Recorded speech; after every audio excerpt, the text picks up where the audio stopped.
C7 Bangor. This is ABC 7 News at Noon. Today on ABC 7 News at Noon, we'll hear police frustrations over repeat offenders who are allowed back onto the streets. Plus, the Holden Police Department is seeking reality TV coverage, and we'll hear how and where Bangor residents can take their Christmas trees and leftover wrapping paper to be recycled. Good afternoon, I'm Emma Smith. Let's hit the ground running and get a first check of that forecast with meteorologist Evan Biggs. Hey Emma, happy Thursday afternoon. Your first weather forecast brought to you by Luigi and Fredericks across from Eastern Maine Medical Center, serving the greater Bangor area for over 65 years. Here we go. We have an aerial flood advisory up just to the southwest of Lincoln, and this is because of an ice jam that has developed and has caused some flooding in a few spots. This is up until at least 1 o'clock. I wouldn't be surprised to see that time change yet again. Let's zoom things out. We've had some snow showing up on the radar, so some areas probably saw some snow. Now staying in the northern ends of the state where some measurable snow will be possible today along this warm front here. That's tracking out towards the north and east, so warmer temperatures. And yes, 40s are back in the extended forecast. If you're looking forward to the warmer temperatures, we definitely have that moving in. But as for the wind, not too bad, generally at about 5 miles per hour over the next day or so. So winds will remain relaxed as we continue to move forward. As for futurecast, here's the snow further off toward the north. Some areas might see some sunshine at times, but ultimately the clouds will win out, especially as we head towards Friday morning. So not much sunshine to be seen for a while. So your forecast for today, upper 30s, that's not bad. Mostly cloudy. The east one getting up to about 5 miles per hour. As for tonight, upper 20s becoming mostly cloudy again, with the wind overall looking nice and calm. And for tomorrow, lower 40s, mostly cloudy. That south wind getting up to about 5 miles per hour. And our hourly forecast for the rest of the afternoon period, cloudy skies, temperatures overall in the 30s. Your full 5-day forecast is coming up. Emma? Thank you, Devin. First up, an update regarding the 3-year-old child who was found unresponsive and later died on Christmas Day. Maine State Police now say that child's death was a homicide. The 3-year-old child has been identified as Mackenzie Handrahan of Edgecombe. The medical examiner's office determined the little girl died as a result of a homicide, although they haven't said what caused her death. Shortly after 7:30 Christmas morning, the Lincoln County Communications Center received a 911 call in Edgecombe regarding a 3-year-old child that was not breathing. Rescue and sheriff's deputies responded to the residence, which was located on Route 1. Mackenzie was transported to Miles Memorial Hospital and was pronounced dead. Maine State Police detectives continue to investigate the circumstances surrounding her death. We will bring you any new information as it becomes available. Now for an update about a story aired yesterday about Joel Williams, a Brewer man who was arrested for assault after an alleged altercation with a worker at a Circle K in Brewer. This is his 25th offense, and he is still on the street tonight. An all too real frustration for law enforcement. David Ledford has the story. We need to take a serious look at how we're handling these things right now in Maine. A Brewer man, Joel Williams, is facing charges after allegedly assaulting a store clerk at Circle K on North Main Street the day after Christmas. According to Brewer Public Safety Director Jason Moffett, Williams had 24 active sets of bail conditions across the state at the time of his arrest. Moffett says that while Williams' number of arrests are high, it is not unusual for an individual to have multiple active sets of bail in Maine due to the state's bail code. For me, it is frustrating, but it is nowhere near as frustrating as for my officers on the street. And some of these folks are getting arrested, 3 or 4 times in a week. LD 1703, legislation known as an act to amend the bail code, would lower the cost of bail fees if passed. According to Moffett, this legislation could make it more difficult for judicial officers to keep repeat offenders off of the street, and says that it's important to have a system in place to hold criminal offenders accountable. We need to amend the current bail code for sure. Unfortunately, the jail is needed for people that may need that temporary time out, even before they've been sentenced, to protect the rest of the public. According to the Penobscot Judicial Center Clerk's Office, Williams has already been released on bail for this latest offense, bail set at $250. Williams' dispositional conference, the first court date for his case after his initial arraignment, will take place on March 13, 2023. David Ledford, ABC 7 and Fox 22. The Penobscot County Grand Jury has indicted a Holden man on more than a dozen gross sexual assault charges. 55-year-old Morris Carr was also indicted back in May on 8 counts of gross sexual assault. Carr was arrested in March for gross sexual assault of a victim under the age of 12. Police say there are multiple alleged victims in the case. 37-year-old Monica Clark of Bangor and 34-year-old Roger Grego of Stonington have both been indicted on multiple drug trafficking charges in connection with a major drug seizure during a traffic stop back in October. Clark and Grego were in a car that was searched by Penobscot County Sheriff's deputies. More than 1,300 gross grams of illegal narcotics were found, including more than a kilo of fentanyl, methamphetamine, cocaine, and crack cocaine. The estimated street value of the seized narcotics was approximately $190,000. There were also 2 children in the car with Clark and Grego. DHHS was called in to assist. The Kennebec County Grand Jury has handed down their list of indictments from December of 22nd. Jesus M. Galoza has been indicted on multiple counts, including domestic violence assault, domestic violence stalking, and aggravated assault. The indictments arising from incidents that allegedly occurred in Waterville during the month of November. Carl D. Horkovy has been indicted on 3 counts, all domestic violence related, due to actions he allegedly took towards a family member during the month of November. Maurice Watkins Cundiff has been indicted on 8 counts, including attempted murder, domestic violence criminal threatening with a dangerous weapon, domestic violence, assault, and possession of a firearm by a prohibited person. These alleged actions occurred in Waterville during the month of April. Some Mainers are still without power, days after a major winter storm tore through the area. According to Versant Power's most recent estimates, there are now a little more than 600 waiting for the lights to come back on. The majority of those are in Hancock County, with a couple hundred still in Washington County. Versant President John Flynn says that line crews are working diligently while also fighting off the fatigue of the days-long restoration effort. We're seeing number one, more snapped utility poles than we've ever seen before, really reminiscent of a hurricane type event. We had, as of this morning's call, we'll have another call at 3. My guess is the number will be higher. We had 78 utility poles that were snapped. We have miles of conductor laying on the ground, literally just ripped off of poles. Flynn says Versant hopes that the majority of those without power will be restored in the next day or so. It was a big loss when a historic landmark was badly damaged by fire in Prospect Harbor, but it may see new life. The community is also asking for help to restore the cottage near the Prospect Harbor Lighthouse. Devin Dagnall spoke with the officials who could decide the fate of the structure. 6 months have passed since the cottage next to the Prospect Harbor Lighthouse caught fire in Goldsboro. Since then, the town and their historical society have spoken out in favor of the full restoration of the cottage by sending a petition to State Representative Jared Golden. It's a landmark. It's a historic landmark, and we don't really want to see it demolished or destroyed. That's Ray Mathewson, the vice president of the Goldsboro Historical Society and one of the individuals who spearheaded the petition to restore Gull's Cottage. The petition is all the town can do for the historic cottage because it's actually owned by the U.S. Navy, so they can't take any action of their own. All very enthusiastic about signing the petition. A lot of people were not even full-time residents here. They were summertime residents, and they were all very, very supportive of it. It was very important to them to restore that keeper's house.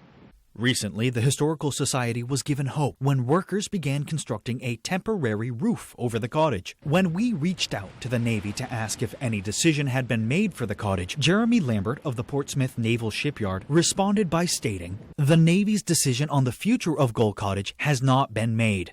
However, he did also say, "The Navy must consider effects on historic properties and will provide an opportunity for interested parties and the public to participate in a consultation to identify and evaluate these effects." The Navy anticipates the engagement effort will begin in spring 2023. According to Mathewson, his work is far from over. We will plan to attend those meetings when and if they happen. They have been appropriately coming to the select board meetings several times since it happened. We obviously can't get old beams and old wood and everything in there, but we'd like to restore it as much as possible to the original as-is condition. For ABC7 and Fox 22, I'm Devin Dagnall. Coming up on ABC7 News at noon, we'll hear about the new regulations in Lincoln for people seeking to take brush and old electronics to the dump. We'll be right back. Hey, it's Eric from Green Bear 420. We've been in business since 2010 and going strong, so stop in and check us out.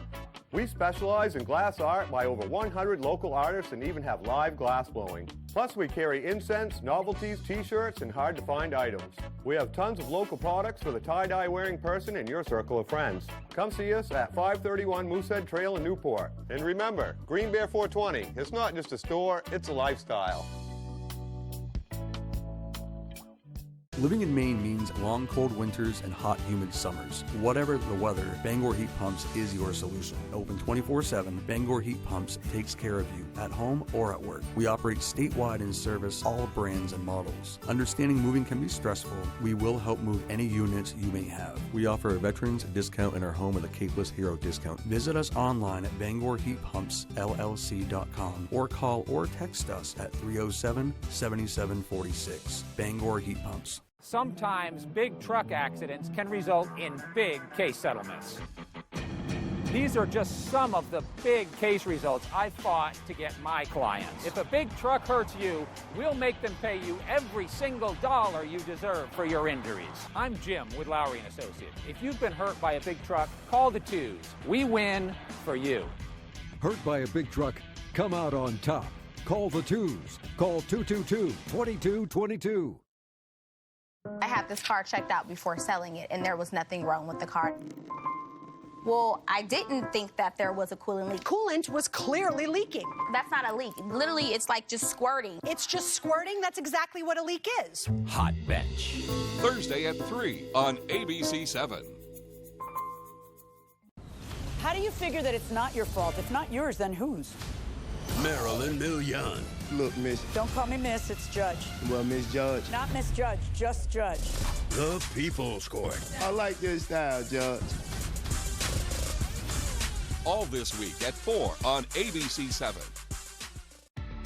Half-off deals. Save money at foxbangor.com right now. Get the best deals from restaurants, family fun activities, events, and your favorite stores all in one place. Go to foxbangor.com and click on half-off deals and see all the money you could be saving. Half-off deals at foxbangor.com. You're watching ABC7 Bangor.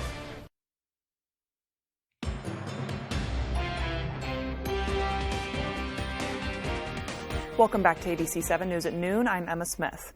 There's some good news for those earning minimum wage. Starting January 1st, minimum wage will increase from $12.75 to $13.80. That increase is based on a state law for annual adjustments for the cost of living. Also starting January 1st, employers with 11 or more workers have to pay out unused as well as accrued vacation time when a worker leaves their job. One Maine police station is looking to get its department on the Reels primetime show on Patrol Live. Matthew Duronsik has the story.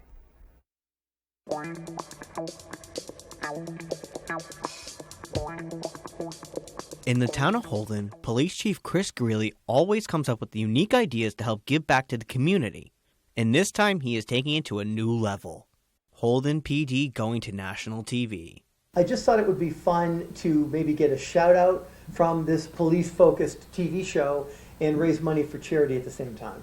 The show Greeley is talking about is On Patrol Live, a series that follows police officers and sheriffs across the country.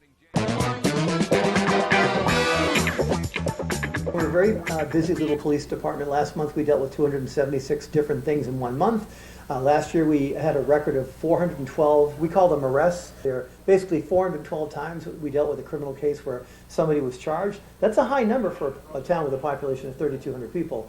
On Patrol Live highlights patrol units across the United States, and Greeley suggests that Maine could be a destination worth visiting.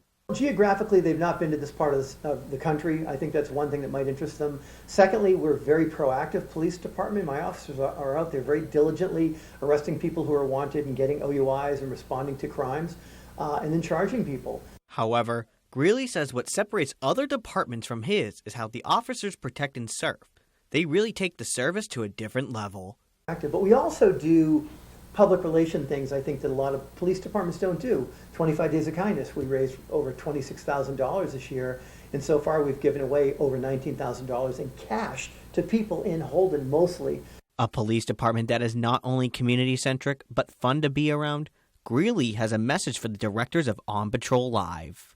Come to Maine, visit the Holden Police Department. Matthew Jurancic, ABC7 and Fox 22. Christmas time is over, and now the cleanup is underway. Christmas trees can be dropped off for recycling at Bangor Public Works 7 days a week from 7 a.m. until sunset.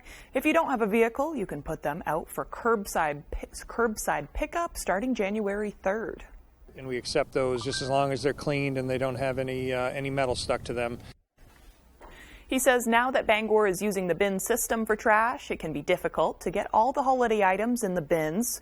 You can also drop those off. You can bring in paper, packing material, plastic bags, boxes, that type of thing. The holiday trash will be accepted as of January 3rd. Bangor Public Works is located at 530 Main Avenue. There will be signs directing you where to go.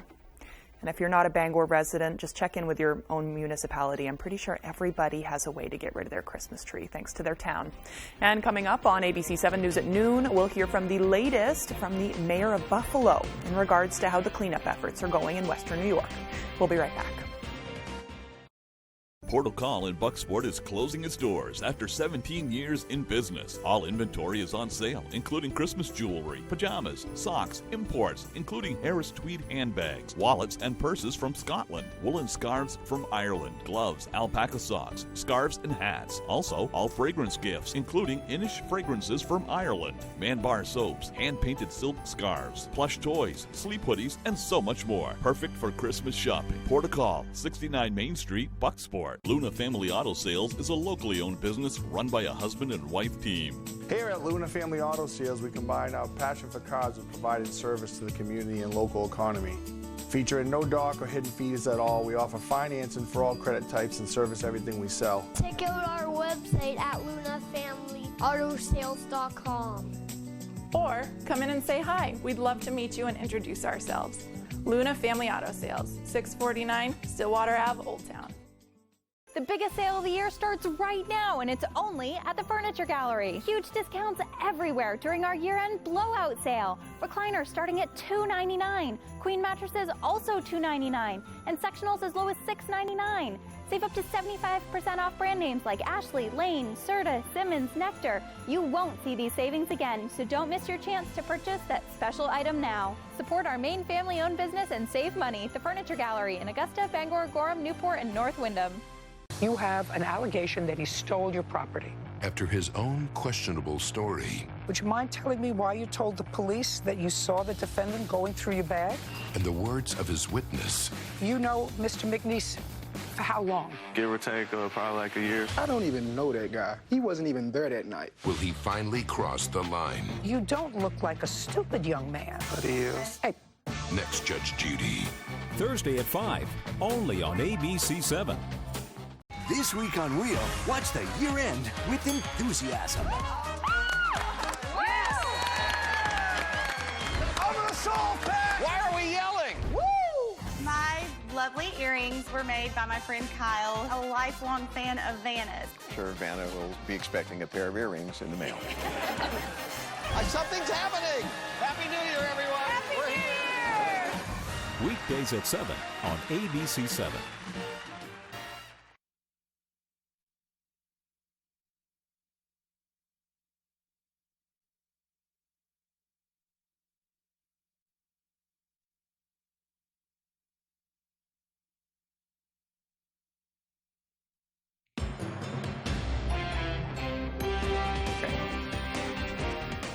The city of Buffalo begins their recovery following a historic winter storm. Mayor Byron Brown announcing that the travel ban has officially been lifted, but he is still encouraging folks to stay off the roads unless absolutely necessary in order to leave more room for snowplows to do their work. We've cleared about 70% of streets in the city of Buffalo after this historic storm. Today, our snow fleet, along with other crews, continue their work to clear the roads in the city. There are over 450 pieces of equipment on city streets today, provided by the city, county, state, and other municipalities from around the state, including New Jersey. It has been 6 days.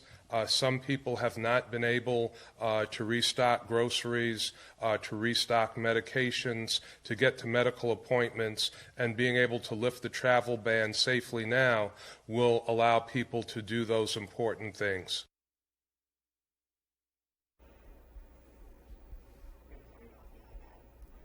As temperatures warm up, the area is now on alert for flooding concerns since once the snow begins to melt, President Biden approving an emergency declaration for the city to help with recovery efforts.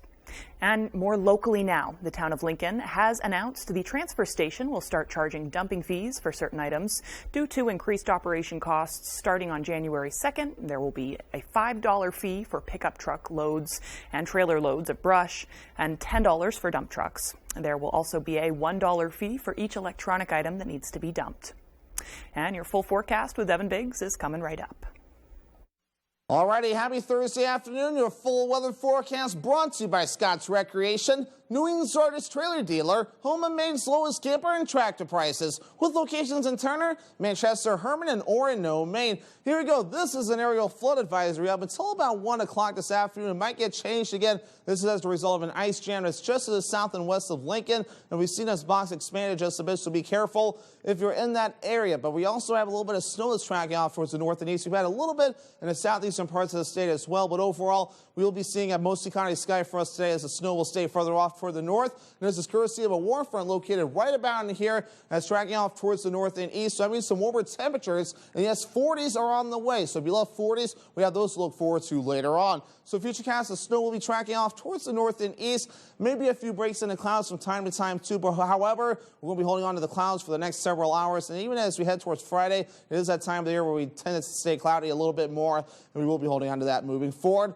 Before a little bit of rain further off towards the north tries to move in as we head towards Friday evening or so, mainly staying off toward our north, so we'll be okay. Maybe a few breaks in the clouds from time to time. Additional snowfall, maybe another 1 to 2 inches on top of what's already fallen in the northern ends of the state before we're all finished up. But as for us, nothing to get too worried about at all. Wave heights right now at around 2 feet according to the buoys. No advisories in effect along the coast, so ocean remaining rather calm at this point as well. Our average high temperature is 31 degrees. We'll reach for the upper 30s today. The lower 40s Friday, middle to upper 40s Saturday to Sunday. That warm front really helping us out. Then we'll cool off a little bit Monday and your Tuesday. And then mid-50s. Look at this as we head towards your Wednesday. This is quite a few days out, so we'll see if this holds as we do get closer. So your forecast for today, upper 30s, mostly cloudy. And our east wind getting up to about 5 miles per hour. As for tonight, upper 20s becoming mostly cloudy again, with the wind overall looking nice and calm. And for tomorrow, lower 40s, mostly cloudy, and a south wind at about 5 miles per hour. Alrighty, here you go with your Scott's Recreation extended forecast. So by New Year's Eve, we're dry, mostly cloudy,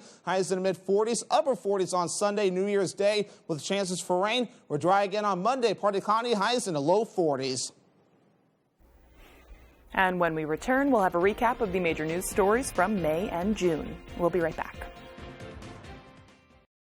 Maine is full of hidden gems, places off the beaten path, often inaccessible to many. Our offices, however, are accessible to all. We're the law offices of Joe Bornstein, and often it's easier if we come to you. From hospital rooms to living rooms, we've met over 25,000 injured and disabled Mainers in locations convenient to them. We're Maine lawyers working for Maine people and Maine people only since 1974. There's one number you need to know. It's called Joe.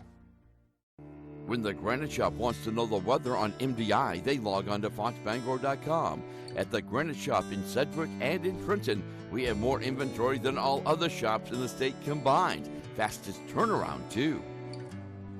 Did you know that it's possible to buy the wrong type of flooring for your home? Whether you're a do-it-yourselfer or professional contractor, the experts at Don DeKalb Mainwood Floors are here to help, offering solid pro advice from choosing the right material and color to installation. Don DeKalb features the highest quality hardwood flooring sourced from lumber right here in Maine, from Maine traditions. Not only will you get a floor you'll love, you'll get a floor that will last.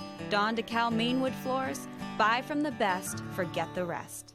on Jeopardy! It's been quite a year for us here at the show. The thrilling debut of our Second Chance competition, moving right into a mind-blowing Tournament of Champions. Amy Schneider is now our Tournament of Champions winner.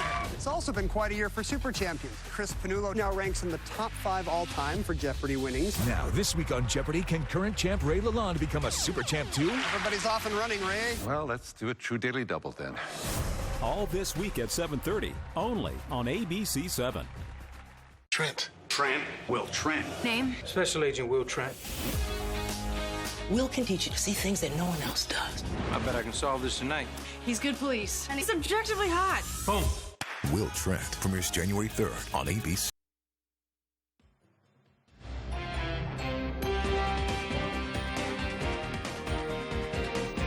All of this week, we're taking a look at some of the most memorable stories of the year. AJ Douglas highlights some of the top stories from May and June. The U.S. Supreme Court's decision to overturn Roe v. Wade shocked the nation, sparking protests nationwide, including here in Bangor. Advocates gathered in front of the federal courthouse and Senator Susan Collins' headquarters in support of pro-choice rights. I'm thinking about all the young people who are not going to have the same access to these services that my generation had, and I want to do better and right by them. The trial of a Northfield man accused of triple murder began in early May. Thomas Bonfanti was later convicted of murdering 3 people and wounding a 4th, Regina Hall. Hall survived a gunshot wound to the face. Being a survivor ain't an easy thing to do. I've shaked and cried for 2.5 years. Parents of Foxcroft Academy students gathered for a peaceful protest to stand in solidarity after a judge allowed 2 students involved in a sexual assault case to continue attending school. We became aware of it. We communicated with the proper authorities. We called the alleged victim, put in support immediately. A NASA astronaut from Maine made sure to bring the state flag on their journey to space. Jessica Meyer flew the Maine state flag on the International Space Station. The flag is now on display at the Maine State Museum. When we have the privilege of being in space and looking down at the state of Maine from above and really of the entire planet, it is absolutely life-changing. Last, a Norwalk man that was reported missing after simply walking away from a psychiatric center unknowingly advanced the conversation concerning mental health. The mother of 37-year-old Graham Locker says she will never stop searching for her son. We think that we've done a good job searching around Bangor, and my husband and I have certainly traveled. The search continues for any information that will bring Graham Locker home. AJ Douglas, ABC7, Fox 22. A puppy abandoned at San Francisco International Airport has found a new home just in time for the holidays. Polaris, a 6-month-old German Shepherd mix, was left behind in late August by an international traveler who did not have proper documentation for importing an animal. As a result, the traveler chose to continue traveling on without his animal. United Airlines made sure the puppy completed necessary requirements to enter the country, and after completing a quarantine, Polaris found a new home with United Airline pilot William Dale. Israeli authorities have allowed rare access to a cave that's being excavated in the Judean desert. Journalists were allowed to enter the cave located on a cliff overlooking the Dead Sea in the West Bank. The cave has a treasure trove of information about ancient life. Some 180 papyrus certificates were found in the cave. One of them bears the name of a Jewish rebel leader who led attacks against the Romans. The inhabitants who lived there were likely people of power who had to flee because of war. Scientists are now collecting items that were left behind by looters. That's all for ABC 7 News at noon. Thank you for watching. I'm Emma Smith. Tune in for more this evening on ABC 7 News at 6.